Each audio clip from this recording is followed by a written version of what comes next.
So the biggest challenge that I have found with growing and scaling a woodworking business is preventing mistakes along the way. Preventing mistakes between communication, preventing mistakes inside of your shop, preventing mistakes on the product itself. And in today's video, I'm gonna walk you through my process that I created to prevent mistakes and run your business profitably and effectively. So let's dive in.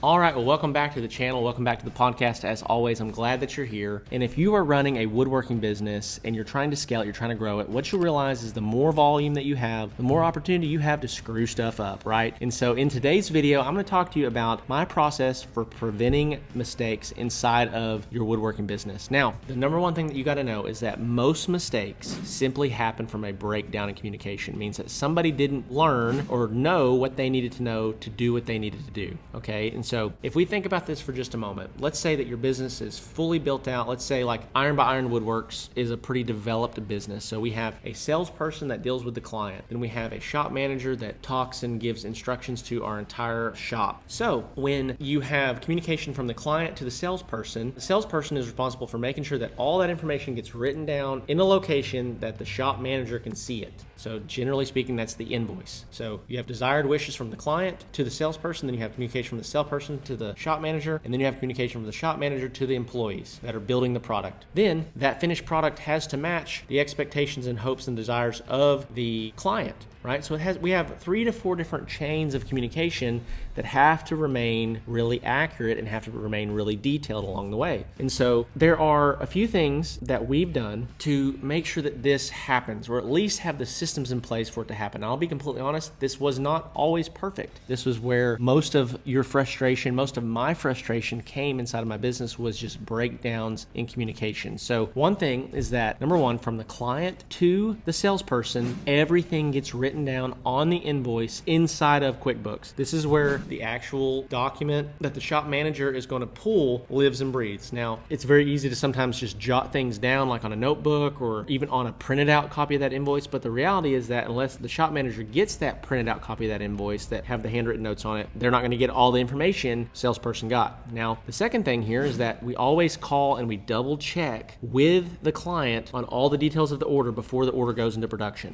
Okay, so we have the time that the order is placed, and then we have when we actually start working on the order. So we confirm all the details when the order is placed, and then we confirm all the details again when we're getting ready to start building their order, just to make sure that there's nothing that we're missing. And we always wrap up that conversation, say, okay, is there anything that we did not talk about that is important for your order? Because everything that I've confirmed with you is exactly how we're going to build it. After that point, you basically remove yourself from being liable for not having communicated, not having written down something that was important to the customer or to the client, okay? Now, when we talk from the salesperson to the shop manager, we have to make sure that we have an actual conversation about the order. We have a conversation about all the particulars, the things that the customer might have requested that might be a little bit outside of our norm. Or even if it is inside of our norm, they need to know it. They need to know exactly what they're getting or what they're going to be responsible for building. And so if there are any dimensional things, or if there are any finish things, if there's anything unique to their order that is outside of our normal production process, they need to be made aware of it. Then from the shop manager to the team that's actually building it, they need to have a meeting where they're going over the details of that order. And I like to have visibility inside of the shop. So we have a big giant whiteboard inside of our shop where we put all of our orders and what needs to be accomplished. And so super mission critical that the shop, the actual team members that are building the products aren't confused. They know exactly the dimensions, the color, the wood, everything that they need to know in order to fulfill on that order exactly as the customer way back here requested it. And so the next thing that's so important when it comes to preventing mistakes is just the quality control process. Now, a lot of companies, and I'll be the first to say Iron by Iron Woodworks, for a long time, our quality control process involved checking it right before it went out the door to the customer and being like, oh crap, we missed something. Oh, we messed something up. We screwed something up. Let us fix this real quick in a scurry before it goes out the door. Well, a proper quality control process is involved every step of the way during that build, from the time that the first piece of lumber is pulled off the rack to where it is carried into the customer's home. So I want to talk to you about just the steps that I have created checkpoints for quality control inside of Iron by Iron Woodworks, and that you can do the same thing for you. So you need to have a quality control checkpoint after any glue ups.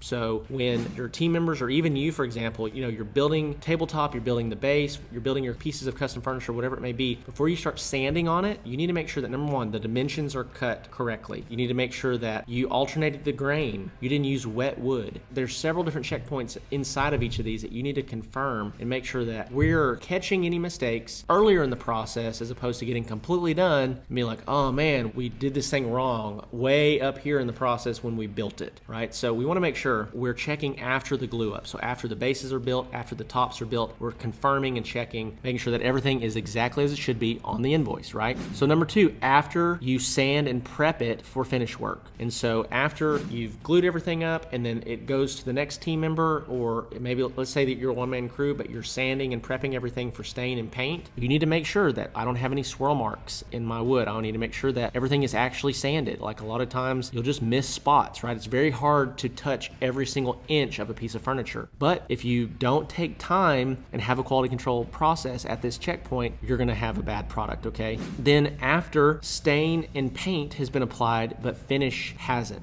okay? So you've applied stain, you've applied paint, but you're getting ready to apply your polyurethanes or your lacquers or whatever it is that you use as a finish. You need to make sure, and I tell my shop this all the time, once you put finish on that thing, it is done.